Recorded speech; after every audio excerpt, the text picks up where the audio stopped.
Sudah diobral keliling, dibaptis di pinggir jalan, elektabilitas Anies masih nyungsep. Saya bingung sama tim suksesnya Anies, saya bingung sama bagaimana tim pemenangan Anies yang disebut Koalisi Perubahan melakukan strategi pengangkatan elektabilitas si Yohanes Baswedan.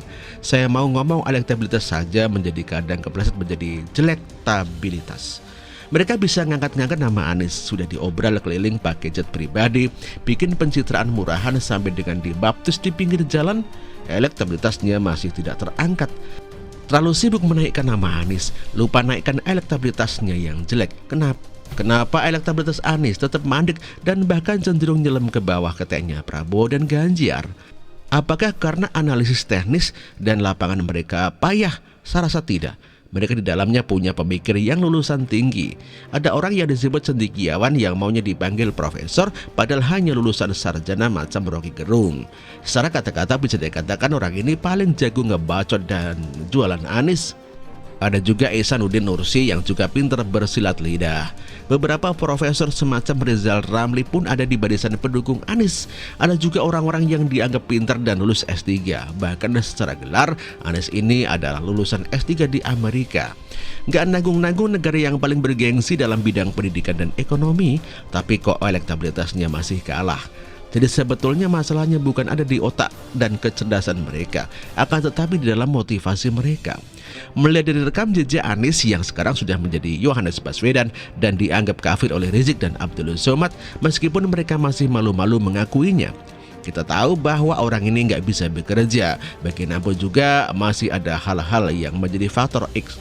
Faktor X yang bisa saya tebak dan menyebabkan orang ini tidak terpilih dan elektabilitasnya mandek bahkan nyelam adalah faktor motivasi. Motivasi Anies Baswedan menjadi pemimpin adalah motivasi busuk dan tidak bisa divalidasi keseriusannya. Kalau dia serius mau membangun bangsa, di sejak Pilkada DKI pasti nggak akan melakukan politik identitas untuk menyerang Basuki Cahayapurnama alias Ahok. Pasti dia akan menggunakan cara yang terhormat. Tetapi dia memilih cara yang paling busuk di antara yang busuk, memecah belah NKRI dan persatuan dan kesatuannya. DKI Jakarta menjadi saksi bisu bagaimana Yohanes Baswedan memecah belah bangsa ini. Apakah rakyat Indonesia mau brutal seperti Jakarta diulangi lagi? Pilkada paling kelam dan paling brutal terjadi di DKI Jakarta tahun 2017. Keterpilihan daripada Yohanes Baswedan membuat rasa keadilan dalam diri warga DKI Jakarta sangatlah tersakiti, rasa keadilan yang terusik. Pilkada yang makan korban bayi yang hidup ataupun yang sudah meninggal pun dijadikan alat politik. Betapa biadabnya pembiaran terhadap Yohanes Baswedan dalam hal ini. Pilkada brutal dan kelam menjadi ingatan yang tak mungkin bisa kita lupakan. Masih mau Indonesia hancur. Makanya tidak heran mau orang ini diobral keliling. Bahkan sampai dibaptis di pinggir jalan pun tak membuat elektabilitasnya menjadi bagus, malah menjadi jelek. Stabilitas. Demikian artikel ini ditulis oleh Manuel. Terima kasih.